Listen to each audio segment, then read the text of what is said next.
Então vamos iniciar esse estudo, né, das eras. Gostaria aqui de ler aqui na página 98. Enquanto isso, os irmãos Edgar, irmão Manuel, se preparem, que vocês vão estar sendo convocados aqui. Amém. Graças a Deus. Agora, aqui na mensagem, as 7 eras da igreja, a era da igreja de Esmirna. Agora, esta condição especial em Esmirna deve ser aplicada a cada era. Não há nenhuma era livre disso. Estão falando aqui que nenhuma era está livre disso. Todas as eras, elas estão, têm isso. Não há nenhum verdadeiro crente livre disso. Isso é de Deus. Esta é a vontade de Deus. É necessário. Precisamos do Senhor para nos ensinar a verdade de que devemos padecer e ser semelhantes a Cristo. Ao cumprir isto, o amor é sofredor e benigno. Mateus 5, 11 e 12. Bem-aventurados sois vós, quando vós injuriarem e perseguirem, e mentindo disserem todo mal contra vós por a minha causa. Jesus, quando ele veio à terra, o que aconteceu? Ele foi bem tratado? Todo mundo tratou ele bem. Ele foi o quê? Foi até crucificado. Ou seja, ele sofreu por nós. Então, ele foi tratado mal. Então, aqui, Deus falando que o amor é sofredor. E o cristão reflete Cristo.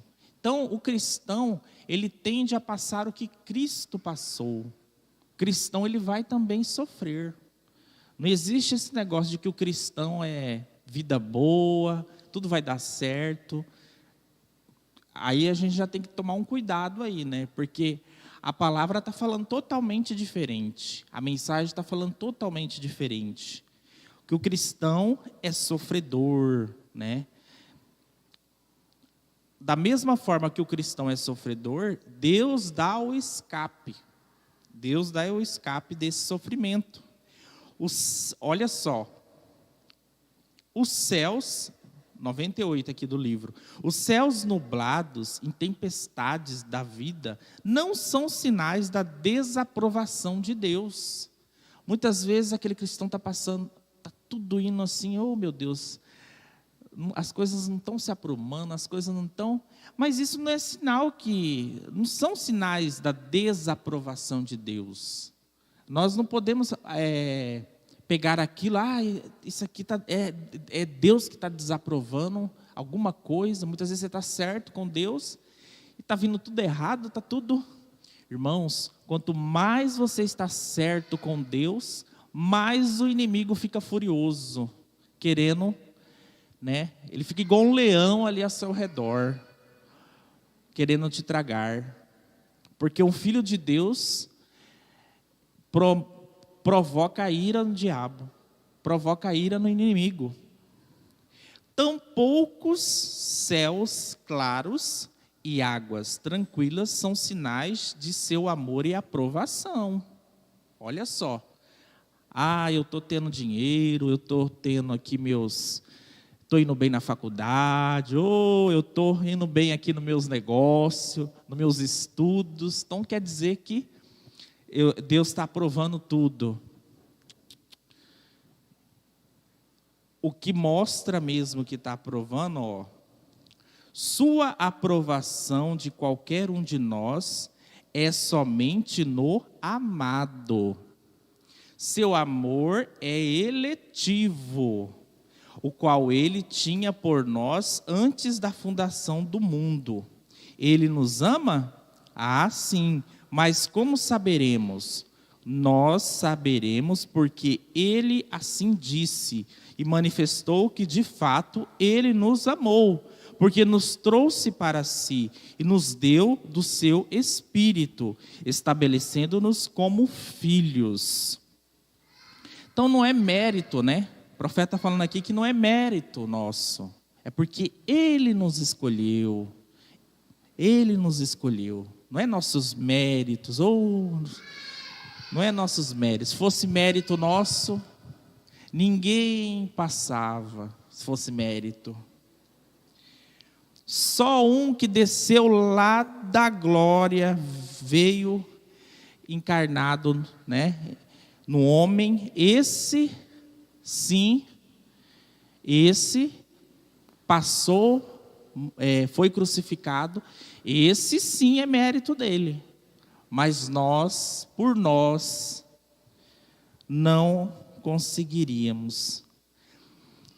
Nós saberemos porque ele assim disse e manifestou que de fato ele nos amou, porque nos trouxe para si e nos deu do seu Espírito, estabelecendo-nos como filhos. E como provarei meu amor por ele? Crendo no que ele disse e conduzindo-me com gozo no meio das provas que ele, em sua sabedoria, permite acontecer. Eu sei a tua pobreza. Olha só, a escritura lá de Apocalipse fala, ó, eu sei a tua pobreza, mas tu és rico. E aí? O que significa isso? O que os jovens entendeu dessa parte da escritura? Lá em Apocalipse, vamos lá em Apocalipse, onde que fala essa escritura?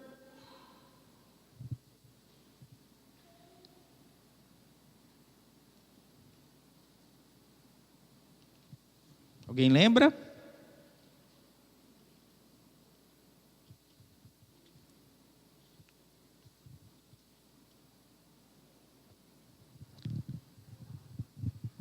Lá em Esmirna, né? Apocalipse 2, ó. Lá fala assim, ó.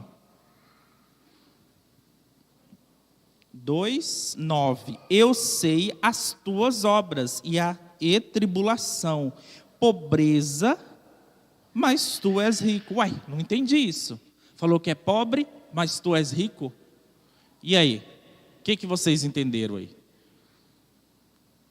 Quem que saberia? Quem leu a mensagem entendeu. Quem que saberia explicar isso? Dos jovens. E aí? Irmão Edgar? Fora irmão Edgar.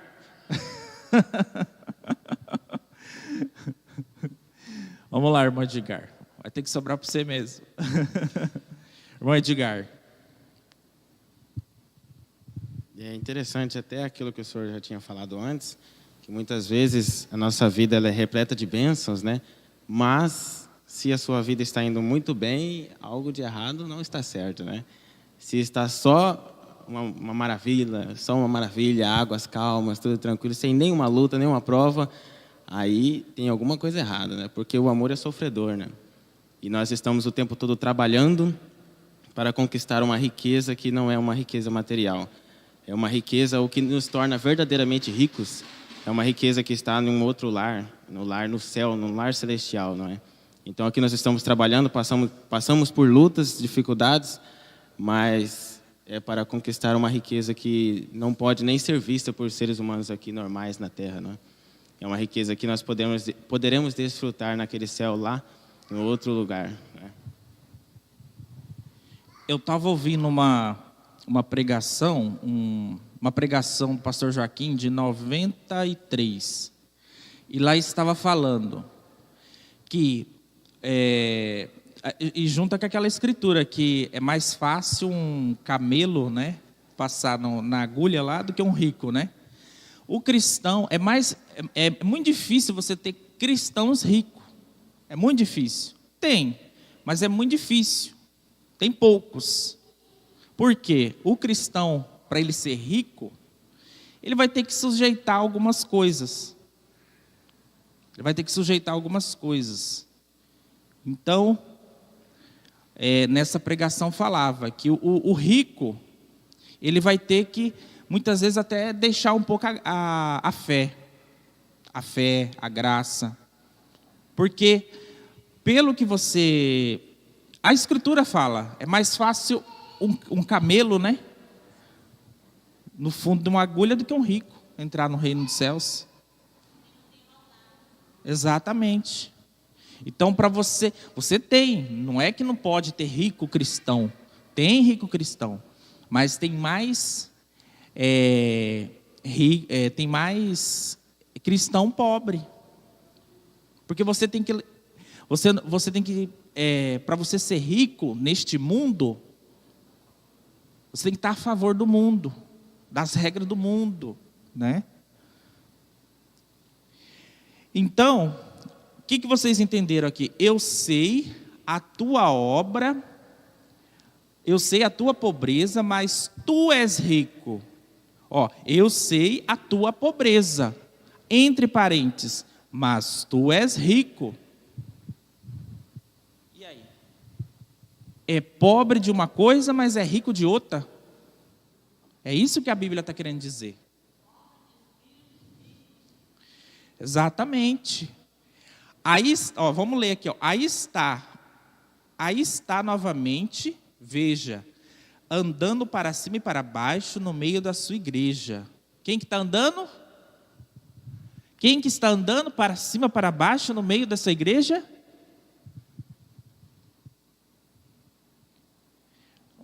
Aí está novamente, veja o maiúsculo, andando para cima e para baixo no meio de sua igreja. Quem que é esse, irmãos? Cristo. Cristo está andando no meio da sua igreja. Olha, como um pai, ele está observando sua família. Ele é o cabeça de sua família. Ele é o provedor, ele é o protetor. Todavia, ele observa a pobreza deles. Como o crente sem instrução tropeça nisso. Como pode Deus suportar observar os seus num tempo de necessidade e simplesmente não parar aquilo tudo? Simplesmente ceder e derramar generosamente cada coisa material sobre eles? É aqui que você tem que crer novamente no amor e bondade e sabedoria de Deus. Isto também é necessário. Recorde que ele admoestou: não vos inquieteis pelo dia de amanhã, pelo que haveis de comer ou pelo que haveis de vestir.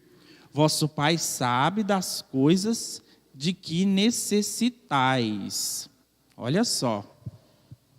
Falando aqui que a gente não precisa se preocupar, né?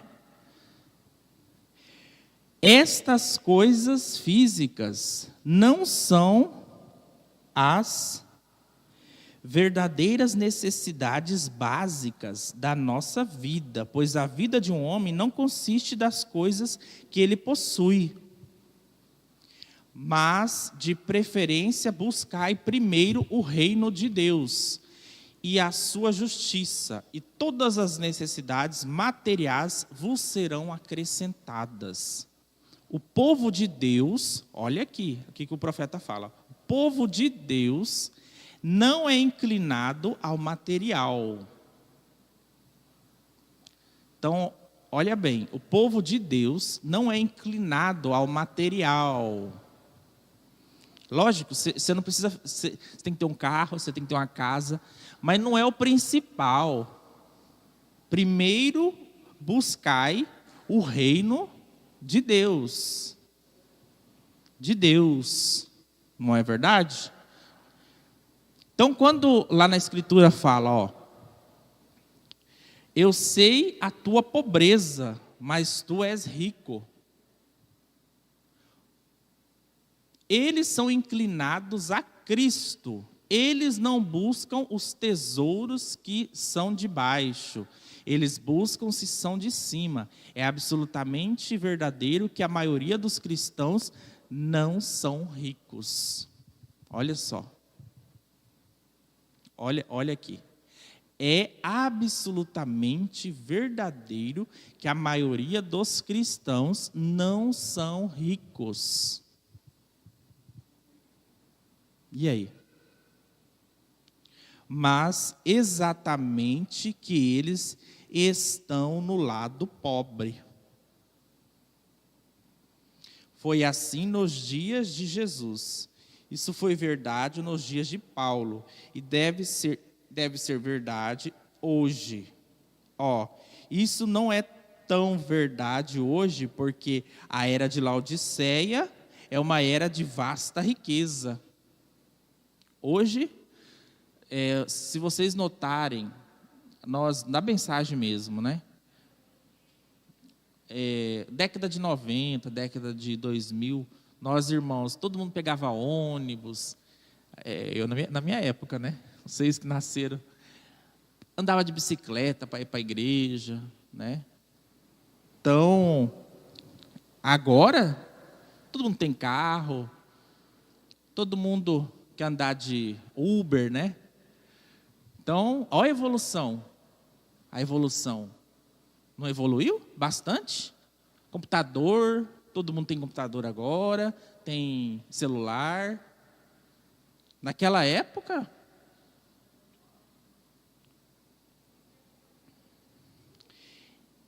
foi assim nos dias de Jesus. Isso foi verdade, né? Aí falando aqui que hoje, porque a era de Laodiceia é uma era de vasta riqueza, onde frequentemente o critério de espiritualidade é a abundância de bens terrenos. Não é assim? O povo falou, aquele irmão ali tem uma caminhonete, aquele irmão ali tem isso, tem aquilo. Tem uma bênção de Deus. Não é assim? Aí você vê um irmãozinho que vem na igreja todo dia, aquele irmão ali. Não é assim? E não é desse jeito que nós devemos olhar. Não é dessa forma, né? A mensagem aqui fala bem claro que não é dessa forma. Aqui está falando, céus nublados e tempestades da vida não são sinais de desaprovação de Deus. Tampouco céus claros e águas tranquilas são sinais de seu amor e aprovação.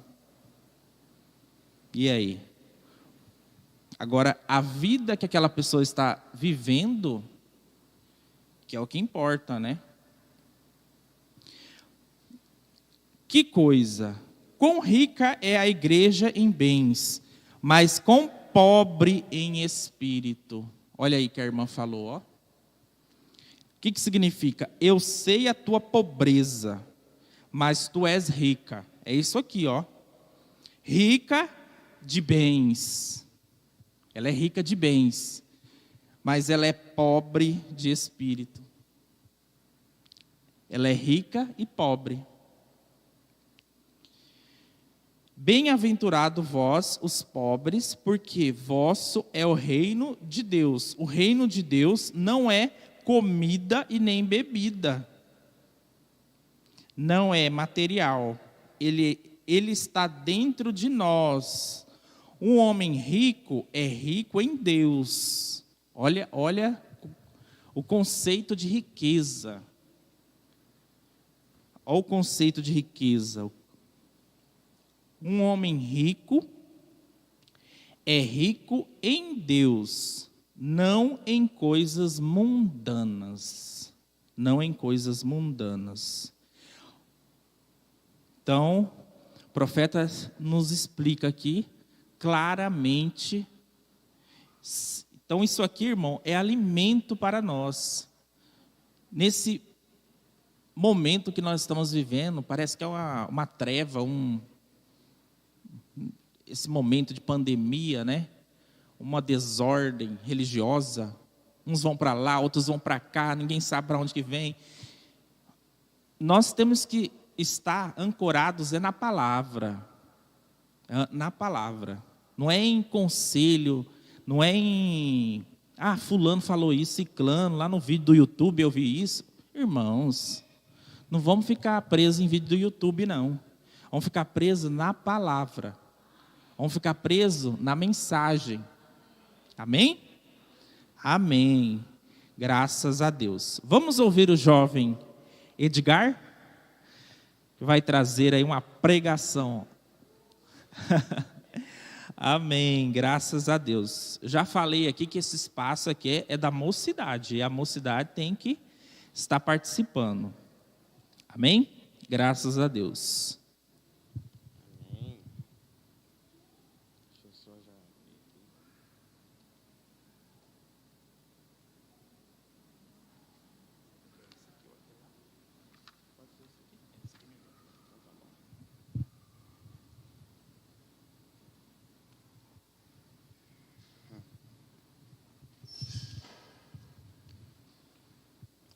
Muito boa noite a todos, em nome de Jesus. Deus abençoe a cada um. Eu agradeço aqui já de primeiro, eu agradeço a oportunidade, irmão Wesley. E a gente vem falar aqui, mesmo que poucas palavras, mas já vem com grande tremor e temor. Então, eu agradeço muito e gostaria de compartilhar com vocês algumas pepitas, alguns parágrafos que eu li dessa mensagem, a igreja de Esmirna, e eu achei muito interessante e gostaria que vocês também ouvissem. Então, eu vou começar aqui lendo o livro de Salmos, capítulo 96, versículo 3. Salmos, capítulo 96, versículo 3. Anunciai entre as nações a sua glória, entre todos os povos as suas maravilhas. Porque grande é o Senhor e digno de louvor, mas mais tremendo do que todos os deuses. Porque todos os deuses dos povos são coisas vãs, mas o Senhor fez os céus, glória e majestade estão ante a sua face, força e formosura no seu santuário. Dai ao Senhor, ó famílias dos povos, dai ao Senhor glória e força. Amém. Realmente é uma escritura muito forte, é uma escritura que separa muito bem. São muitos deuses, existem muitos deuses, mas são todos vãos. Eu acho que realmente a gente pode classificar assim que nenhum deles tem poder. Só tem um Deus, que foi aquele que fez o céu, que tem o poder. E realmente é maravilhoso pensar isso. Até uma frase que o irmão já estava falando sobre riqueza, e é interessante a gente pensar que nós estamos aqui, mesmo que passando por dificuldades, momentos difíceis, nós estamos trabalhando, não é verdade? Nós estamos trabalhando para juntar riquezas, mas nós não somos ricos materialmente falando, somos ricos em espíritos, ricos em Deus, e mais do que isso, estamos trabalhando para juntar uma riqueza em um lugar que não é aqui na terra. É um lugar que nós poderemos desfrutar dessa riqueza mais à frente. Um lugar especial, feito por esse Deus verdadeiro, feito por esse Deus que é o Deus Todo-Poderoso. E agora, a mensagem, no parágrafo 36, o profeta nos fala algumas palavras muito legais e de muito bom proveito. Parágrafo 36. E Deus disse a Samuel, ora, eles não têm te rejeitado. É aqui onde Israel rejeita Samuel, e ele vai perguntar, e ele fica triste com isso, mas Deus diz a Deus diz a Samuel, eles não te rejeitaram, eles estão rejeitando a mim. Eles não estão simplesmente rejeitando Samuel, eles estão rejeitando Deus. Ora, eles não têm te rejeitado, mas eles têm rejeitado a mim para que não governe sobre eles. Como isso foi trágico! Pouco ou quase nada perceberam que quando estavam pedindo a Deus que os deixasse ser como o resto do mundo, eles o estavam rejeitando, porque Deus tinha ordenado que seu povo agisse diferentemente do mundo. Eles não eram do mundo, e eles não se pareciam com o mundo e não agiam como o mundo. E muito provavelmente não eram ricos, porque quem é rico muito provavelmente está a favor do mundo. Então, por que a maioria dos cristãos hoje em dia não são ricos? porque nós estamos contra. Então, se o mundo vai numa direção, nós vamos em outra, e, consequentemente, acabamos que não viramos milionários, donos do mundo, né? Mas é claro que isso, com certeza, será muito bem recompensado. Eles estavam crucificados para o mundo e o mundo crucificado para eles. Segundo Coríntios 6, 17, 18, pelo que saí do meio deles e apartai-vos, diz o Senhor, e não toqueis nada imundo, e eu vos receberei. E eu serei para vós pais, e vós sereis para mim filhos e filhas, diz o Senhor Todo-Poderoso. Eles eram diferentes das outras nações porque não tinham Deus? Será que as outras nações não tinham deuses? Com certeza tinham. Tinham sim, mas é como diz aqui em Salmos, eram todos deuses vãos. Todos deuses sem poder. E por isso, eles eram também muito diferenciados. Não era só por conta de estarem indo em caminhos opostos, mas porque eles tinham deuses também diferentes. E Deus era o Deus de Israel e era quem governava Israel. E aqui foi onde Israel disse que não queria mais a liderança de Deus. E eu tenho certeza que isso foi uma péssima decisão. Como já foi mostrado, isso foi uma péssima decisão. Porque ali eles não quiseram mais a liderança de Deus. E eu acho que isso é a única coisa que nós não podemos fazer aqui, é perder a liderança de Deus, do Espírito Santo. É não permitir que Deus nos guie, porque Cristo está sempre andando em meio à igreja, e Ele está sempre nos guiando, zelando de nós, mas e quando nós rejeitamos esse zelo, aonde será que nós vamos parar, na verdade? Será que Israel foi por um caminho bom quando ele tomou essa decisão? Na verdade, o país inteiro, né? Vejam, a única diferença entre Israel e o resto das nações era Deus. Deixando Deus a um lado, Israel era como as outras nações, exatamente igual. Quando Sansão cortou seu cabelo, ele ficou como qualquer outro homem. Sansão era um homem que erguia um portão de mais de toneladas lá, e ele erguia sozinho.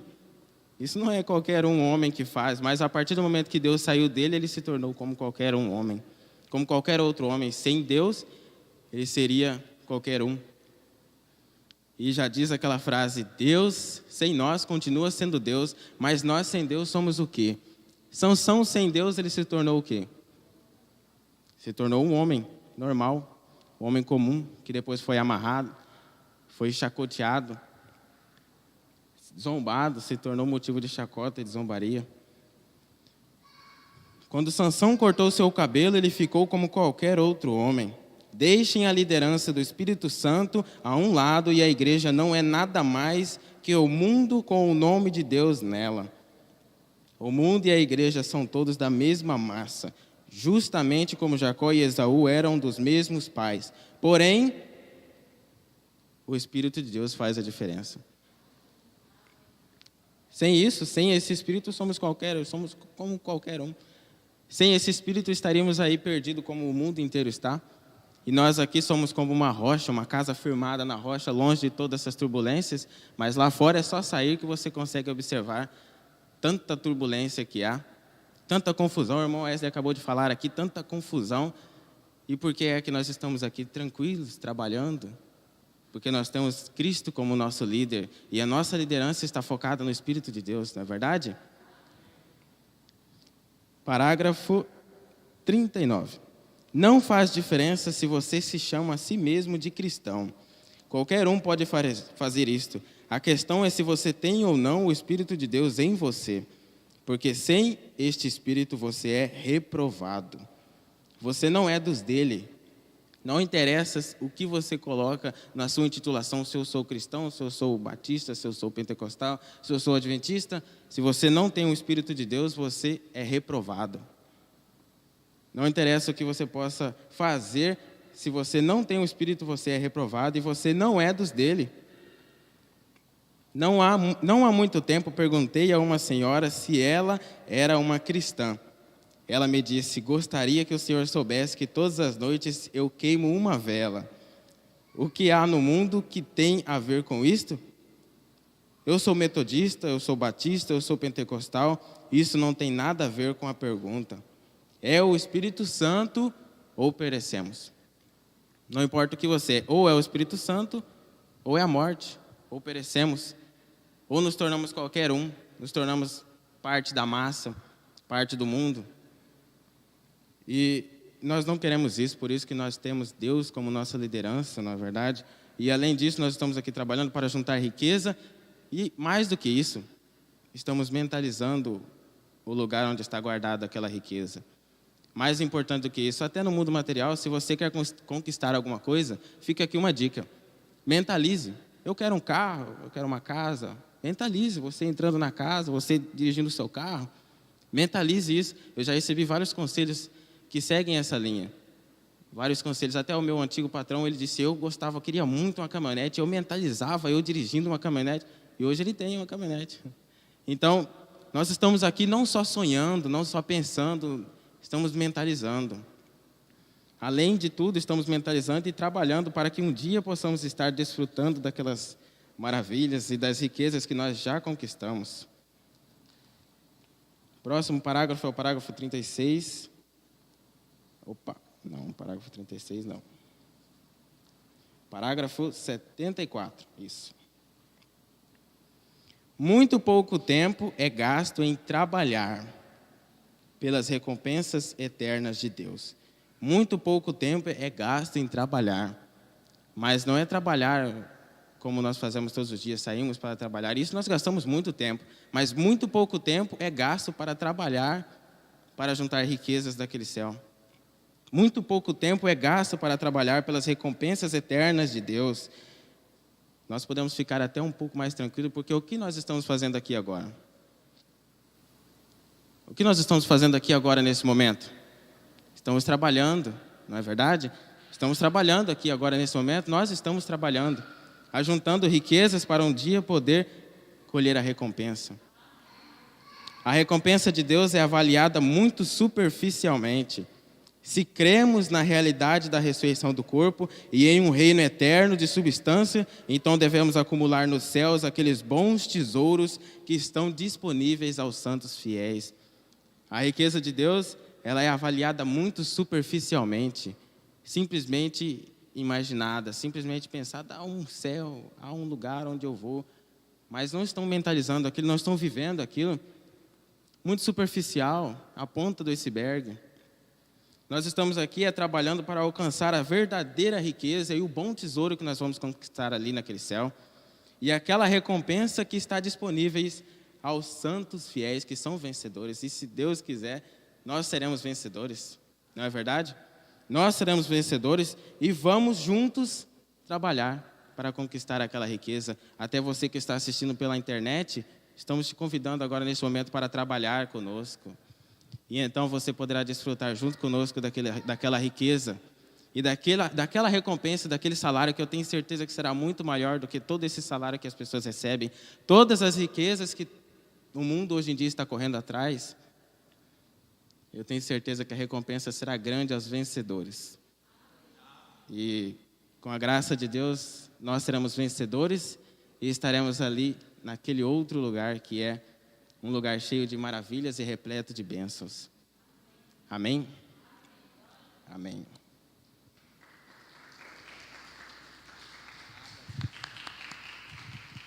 Amém. Graças a Deus. Né? Deus continue abençoando o irmão Edgar.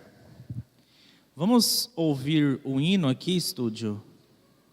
Vamos ouvir o hino Exemplo de Fé. Exemplo de Fé. Logo após, irmão Manuel.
de Paulo, de Pedro e João.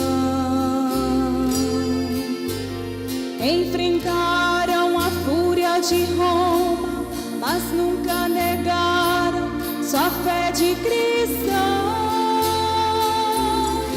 É um exemplo para mim, verdadeira lição. Eu queria ver a bravura dos santos em plena arena, enfrentando os leões. Quanto mais a fogueira queimava, mais se ouvia o louvor dos nossos irmãos. Sob o sangue tombavam nas ruas, chegavam no céu com a vitória nas mãos. É um exemplo para mim, verdadeira lição.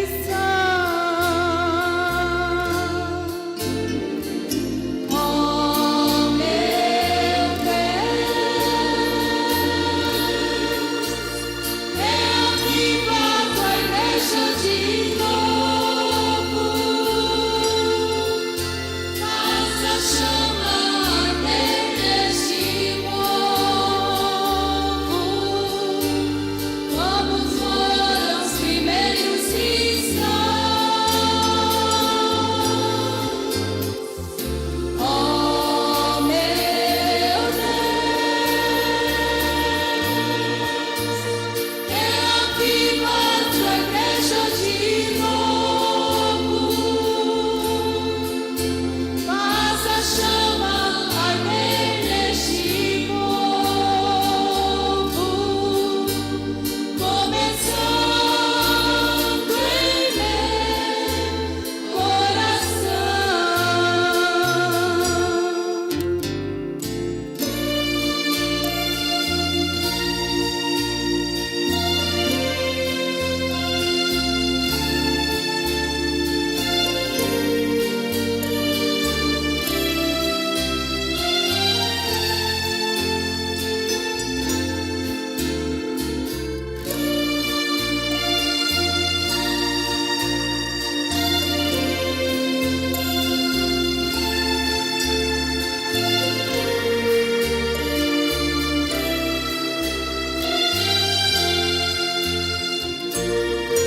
Eu queria ver a bravura dos santos em plena arena, enfrentando os leões. Quanto mais a fogueira queimava, mais se ouvia o louvor dos nossos irmãos. Sob o sangue tombavam nas ruas, chegavam no céu com a vitória nas mãos. É um exemplo para mim, verdadeira lição.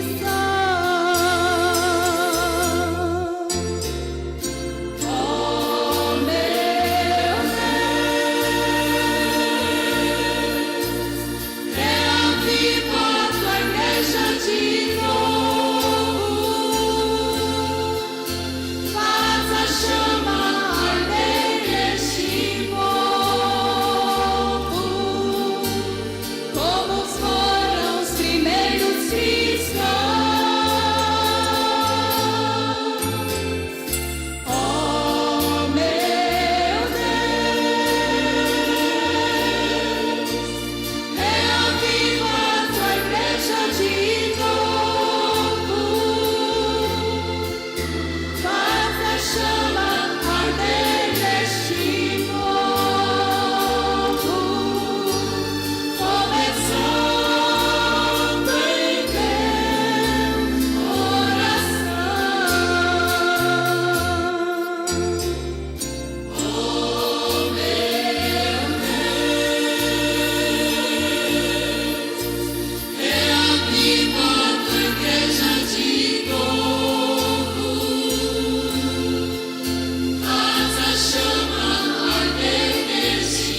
Graças a Deus. Amém. Muito obrigado, irmão, pela oportunidade. Eu gostaria de dizer que eu acho que Edgar, quando eu estava ali no estúdio, ele deve ter visto que eu tinha marcado aqui e falou, vou pegar um pouquinho do meu. Brincadeira. Mas eu então vou cumprimentar um pouquinho mais sobre essa palavra gloriosa que é do Senhor. Amém? Desejo começar lendo 2 Coríntios 6, 16 e 17, para começarmos. Perdão, 16, isso mesmo, 16 e 17. E 18. E que consenso tem o templo de Deus com os ídolos? Porque vós sois o templo do Deus vivente, como Deus disse, neles habitarei e entre eles andarei, e eu serei o Deus, e eles serão o meu povo. Pelo que sai do meio deles e apartai-vos, diz o Senhor, e não toqueis nada imundo, e eu vos receberei. E eu serei para vós pai, e vós sereis para mim Deus e filhas. Perdão.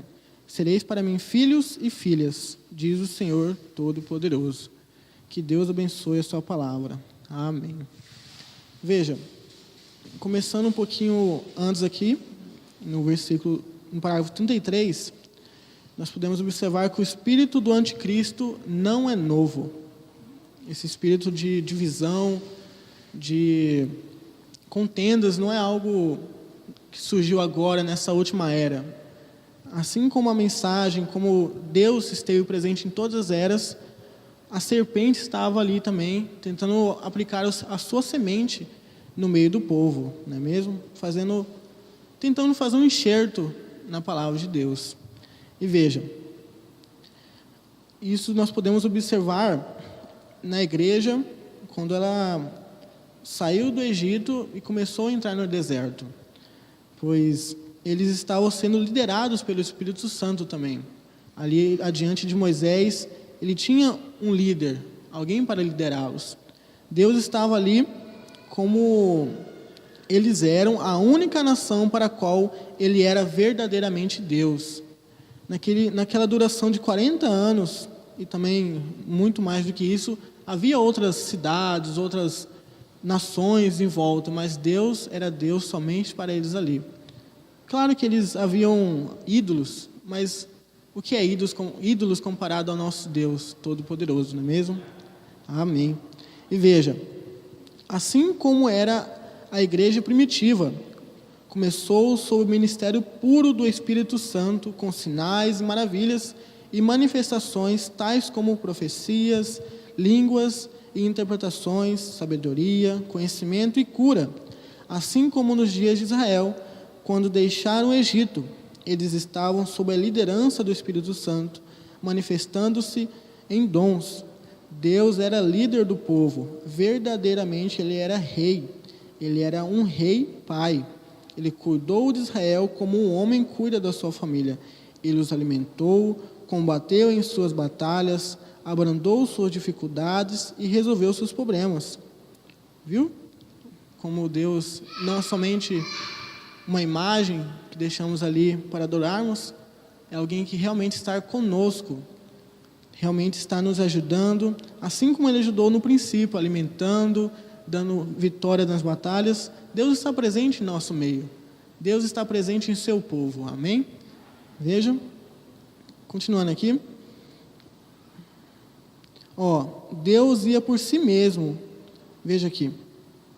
Quando, naquela época, agora mais para frente, com Samuel, agora Samuel estava ali adiante como um sacerdote, um representante de Deus para aquele povo. E Deus tem um plano para todos nós, amém?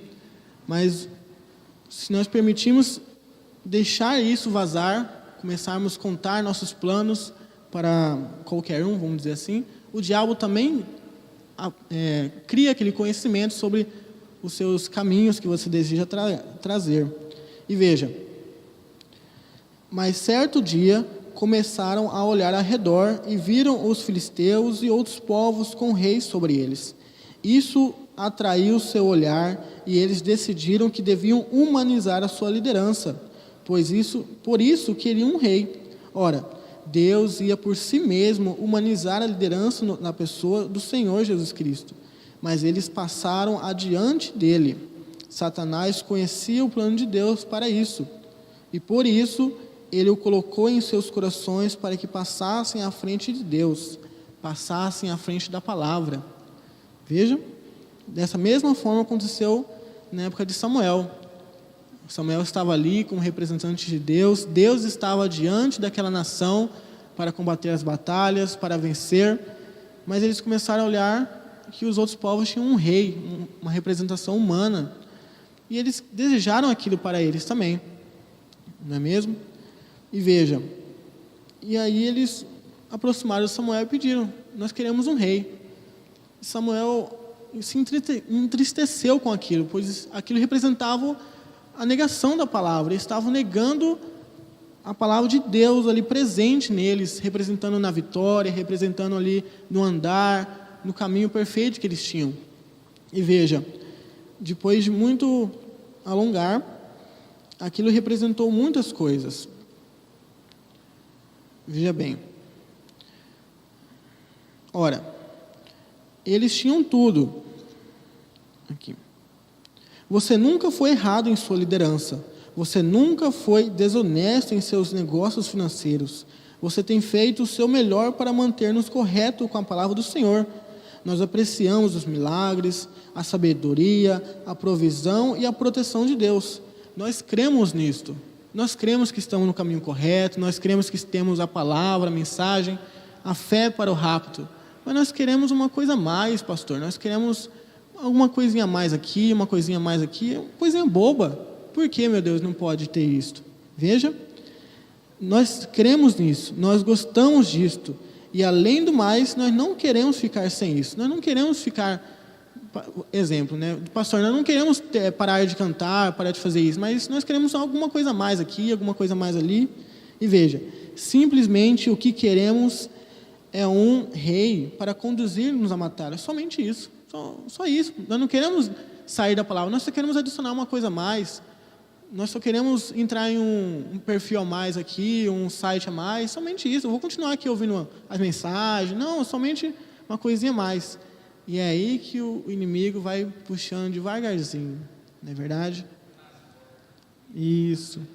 Está nos detalhes. E veja, Satanás utiliza 99% da verdade. Ele só precisou acrescentar uma palavrinha ali, de pequenas letras, para condenar toda a geração de Eva. Não é verdade?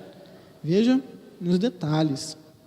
E veja, ora, naturalmente, quando saímos à batalha, é ainda nossa intenção ter os sacerdotes à frente, com Judá seguindo, e tocaremos as trombetas, e gritaremos e cantaremos. Não queremos impedir nada disso, mas queremos um rei dentre nós para conduzir-nos. Vejam. E Deus disse a Samuel: ora, eles não têm te rejeitado, têm rejeitado a mim. Não é verdade? Porque acabamos de ler aqui: Deus nos receberá estando limpo. Você não utiliza como eu já disse várias vezes aqui, um copo sujo para poder beber de uma água. Não é verdade? Tanto é que hoje utilizamos copos descartáveis. Utilizamos só uma vez e descartamos. Porque se você pegar um copo ali em cima, você já também, mesmo se ele estiver vazio ali, você não quer pegar. Não é verdade? Então temos que filtrar também nossos andar, como nós caminhamos, porque Deus é perfeito. Como nós observamos aqui, nós temos que saber se, muitas vezes nós achamos que temos até o óleo na botija. Não é verdade? Nós temos que estar certos que está com um óleo, está com fogo, está nos guiando no caminho correto para Deus. Porque é tempo, está chegando o tempo, não é verdade? E veja, bem, começando lá no passado, na primeira igreja, o povo começou a pensar e a raciocinar como sobrepujar a Deus.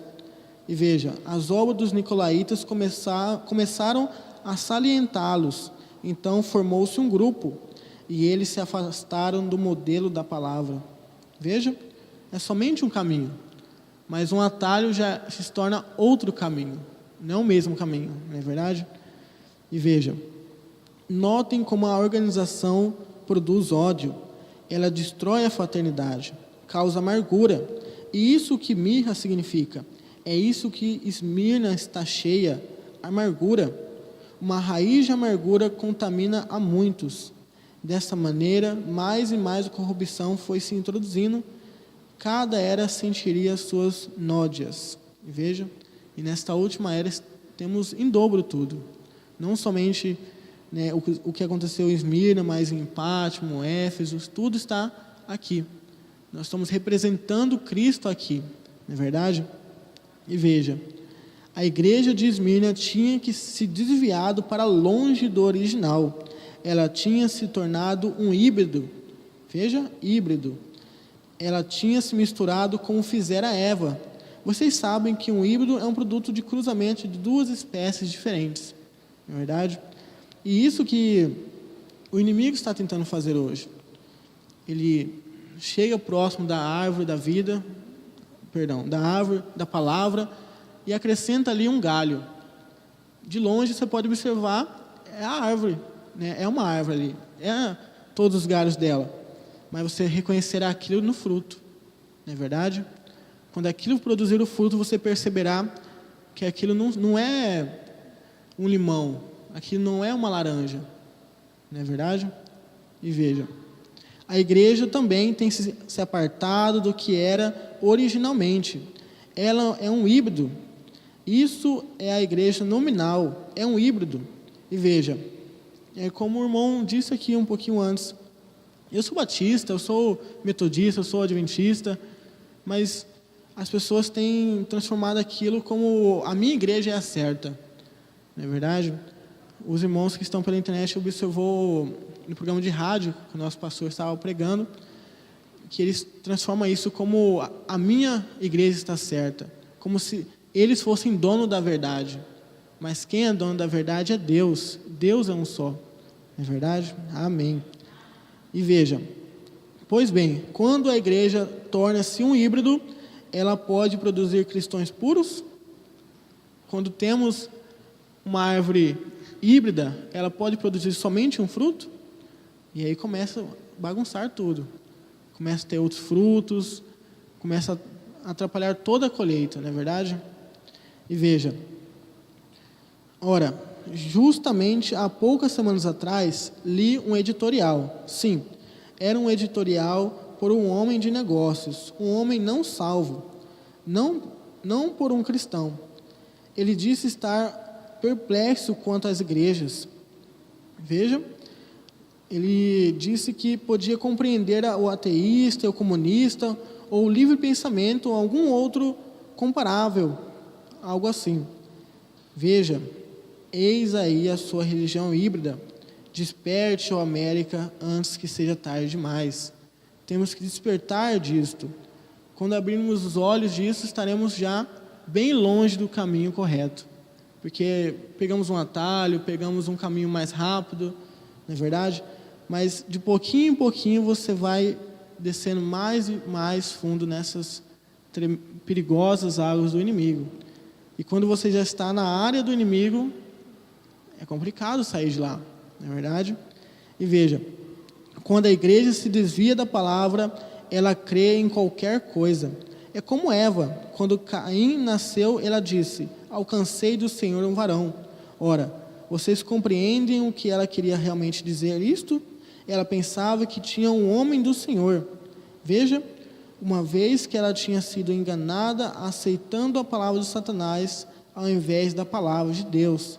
Ela pensava então que o que quer que disseste era certo. Olha só, esta era, como está em Apocalipse, como estamos lendo todas as sextas aqui, tem enfeitiçado as pessoas.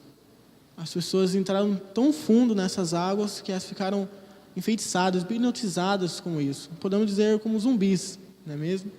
E veja, aquilo se torna algo verdadeiro para eles. Eles dizem que aquilo é de Deus. Oh, não sabes que é miserável, pobre. Misericórdia, Senhor. Mas veja, a palavra de Deus é a palavra de Deus. Adultera-se a palavra de Deus e colhe-se exatamente o que acrescentou a ela. O homem deve aprender isto na natureza. Ele tem se intrometido na natureza. Ele tem injetado suas próprias ideias na natureza e reagrupado as moléculas. Tudo tipifica o natural, não é mesmo? É como hoje nós temos o milho, a soja, não é verdade? Nós temos ali a semente correta e o ser humano, para o benefício próprio, ele vai injetando outras coisas de fora para ter a semente perfeita, não é verdade? Veja, ora, eu quero que fique bem claro aqui que não estou falando contra anciões na igreja, não, senhor. E que o ancião possa ser tão pobre como jamais qualquer outro homem foi pobre, ou ser o homem mais rico no mundo, contanto que seja um ancião de coração e de fato, eu não hesitaria em ordenar qualquer homem que tenha as reais qualificações espirituais para pastor ou diácono, independente de sua posição financeira ou social. O irmão estava dizendo aqui sobre irmãos mais humildes, mais ricos. E veja, nós estamos preocupados na eternidade, não é verdade? Aqui é algo passageiro. Então, quando somos mais novos, nós aprendemos de forma mais didática que nossas meditações, quando nós estamos meditando a Cristo, aquilo se transforma em materiais para a nossa casa lá no céu, não é verdade? Aqui podemos morar, né, em pau a pique, em uma casa simples, mas lá no céu estamos fazendo uma mansão para cada um de nós, orando, meditando, lendo a mensagem, e que nós podemos ficar nisso, seguindo a palavra de Deus, porque ela é imutável, ela não muda. Nossos pensamentos, como aconteceu aqui anteriormente, a razão, eles começaram a raciocinar, razoamento, isso transforma muitas coisas, perverte muitas coisas, e a razão traz dúvida, não é verdade? Não podemos deixar isso trazer dúvida para a gente. Amém? Que Deus continue nos abençoando. Amém.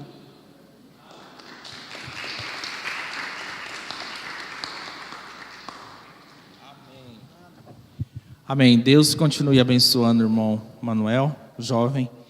Deus abençoe e dê ricamente bênçãos e mais bênçãos. Amém. Graças a Deus. Então, como o irmão Manuel falou, né? Nós estamos aqui, é um banco, né? Banco espiritual. Então você está acumulando riquezas espirituais. Você está poupando. Você está poupando. Cada vez que você vem num culto, né? Você está poupando. Você está poupando ali. E aquilo ali você vai colher, né? Você vai colhendo conforme nós vamos ter uma mansão, né? Lá no céu. Então, quando você quer construir algo aí fora, quer comprar algo, você poupa, né? Você tem que pagar para aquilo, né? E no espiritual, o natural reflete o espiritual.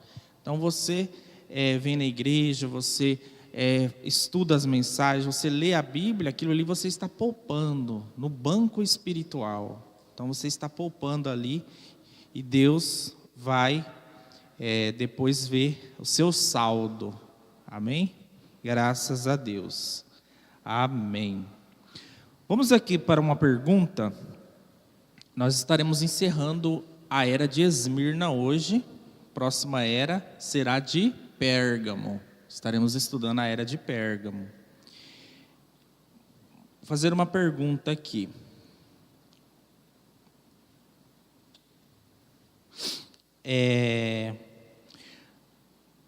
A igreja está... a igreja que não está padecendo de Deus. Epa, a igreja... Não, eu peguei uma pergunta aqui que não está batendo. Vou pegar uma outra pergunta. Na Bíblia, o que significa sinagoga? O que significa sinagoga?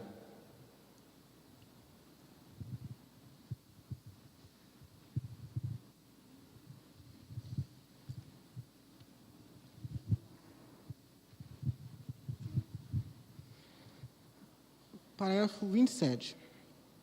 Eles não viram a verdadeira igreja, mas da falsa, porque Deus disse que eles eram sinagoga de Satanás. Agora, a palavra sinagoga não é a mesma que nós usamos para a igreja. Na Bíblia, igreja quer dizer os chamados para fora, os convocados. O salmista disse acerca desse povo escolhido: bem-aventurado aquele a quem escolhes e aproximas de ti, para que assista dos teus atos. Mas o significado de sinagoga é assembleia ou junta, a qual pode ser boa ou má. Porém, neste caso, era má, porque estes eram aqueles cuja assembleia não era de Deus, mas de si mesmo. Amém. Exatamente. Sinagoga é o que é? Assembleia, né, de pessoas. E aqui no livro aqui, o profeta chega a falar ajuntamento, né? Ele fala aqui, ajuntamento de pessoas. Então será que não está tendo muito lugares aí que está tendo ajuntamento, né? Onde o Espírito Santo não está, é ajuntamento de pessoas. Que se o Espírito Santo está, aí sim, né? Os chamados para fora, os convocados. Se está seguindo a palavra de Deus, se está correto de acordo com a mensagem, então os chamados para fora, os convocados. Agora, igual a Escritura fala, sinagoga de Satanás, como ele fala da era de Esmirna, igreja de Esmirna. Então, ajuntamento de pessoas. Então, muito cuidado nessas igrejas aí, que estão aí do mundo, que não estão pregando a Bíblia como deveria pregar, né? Não é igreja, isso não é igreja, é um ajuntamento de pessoas. Hoje aí você vê dança na igreja, você vê tanta coisa moderna que colocaram na igreja, que você vê que aquilo ali não é igreja mais, é um ajuntamento.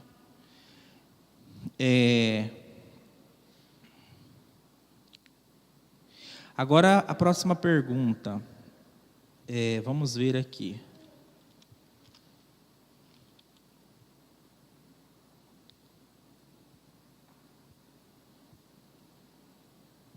Próxima pergunta. O que acontecerá quando a igreja se afastar da palavra? O que acontecerá quando a igreja se afastar da palavra?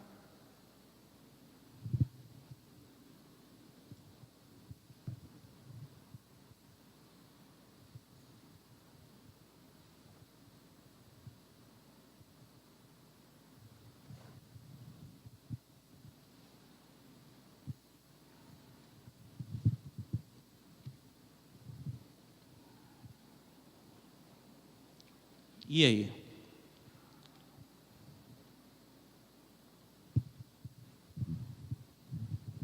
Quando a igreja se afastar da palavra, ela crerá qualquer coisa.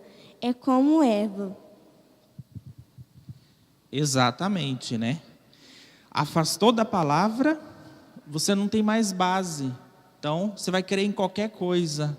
Qualquer assunto aí que alguém trouxer para você. Qual que é a doutrina que conquista o leigo? Qual que é a doutrina que conquista o leigo? Que nós estudamos aqui. Nicolaíta. Não fica lá conquistando os leigos que não têm entendimento da palavra de Deus? Aí vem os nicolaítas e fica conquistando os leigos. Então, por isso que nós temos que estar instruídos na palavra de Deus, para não vir nenhum aí conquistar. Por isso que a estatura fala, ó, fé, virtude, conhecimento. Aquele conhecimento não é o conhecimento humano, é o conhecimento da palavra, conhecimento das coisas de Deus, da ciência de Deus. Não é a ciência do homem, é a ciência de Deus, da palavra de Deus. Aqui, ó, da Bíblia. Aí a gente coloca também a mensagem, tem que ter um entendimento. Porque senão aí qualquer um vem aí, fala uma coisa, você já cai. Ó, o profeta falou ali naquele momento reflexão, falou, é sétima igreja. A Bíblia fala até a 7ª igreja, não tem 8ª igreja, não tem 8º mensageiro. Não existe isso na Bíblia.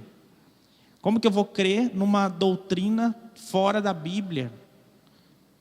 Não tem embasamento. O profeta nunca falou isso. Ah, mas lá num parágrafo o profeta deu a intenção que ele falou. Epa, se deu a intenção, mostre outro lugar na mensagem que também fala, que o profeta reforça aí. Ah, não tem? Então prefiro ficar com que... Não, então, não creia em suposição, né? Não vamos crer em suposição. Amém? Graças a Deus.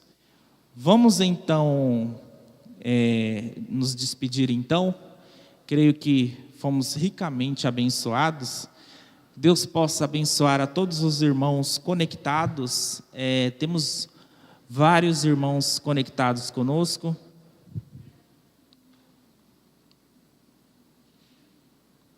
Deus abençoe aos irmãos que estiveram conectados conosco, mas esse culto de companheirismo, Deus abençoe a irmã Ruth Amaro, Fazenda São Domingos, Mato Grosso. Deus abençoe a todos os jovens e aos irmãos. Deus vos abençoe, nossos jovens de Cuiabá, irmã Fátima Godoy, minha mãe. Amém, graças a Deus. Boa noite com Jesus, irmão Tiago Mateus, Goiânia, Goiás. Abraço a todos os irmãos. Amém. Deus continue os abençoando, amados irmãos. Irmã Silvia Braga, Deus abençoe a irmã Silvia Braga. Irmão José Farias, Deus abençoe aos nossos jovens e a todos que estão acompanhando este culto. Deus abençoe o irmão diácono José Farias. Graças a Deus. Vamos ver mais aqui.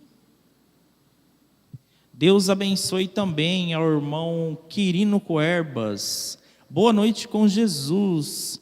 Deus abençoe essa mocidade. Amém. Graças a Deus. A irmã Francineia Eugênia, né? E o irmão Roberto Paulo e família, né? Deus abençoe os irmãos, continue acompanhando, né, esse culto de companheirismo da mocidade. Que Deus possa abençoar a cada dia mais. Deus abençoe a todos os irmãos que estiveram participando. No próximo sábado estaremos com a Era de Pérgamo, né? Estaremos fazendo o estudo, continuando o estudo. Amém? Graças a Deus. Enquanto o irmão Edgar passa a salva, vamos ouvir a irmã Ivani cantar o hino.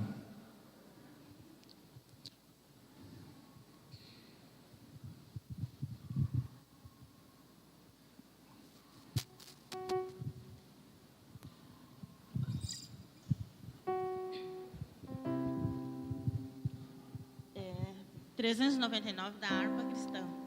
Terra de Jesus. Deste mundo sim além, há um país de luz. Oh, não queres ir lá, oh, não queres ir lá, onde as trevas não se veem, pois brilha ali a Jesus. Oh,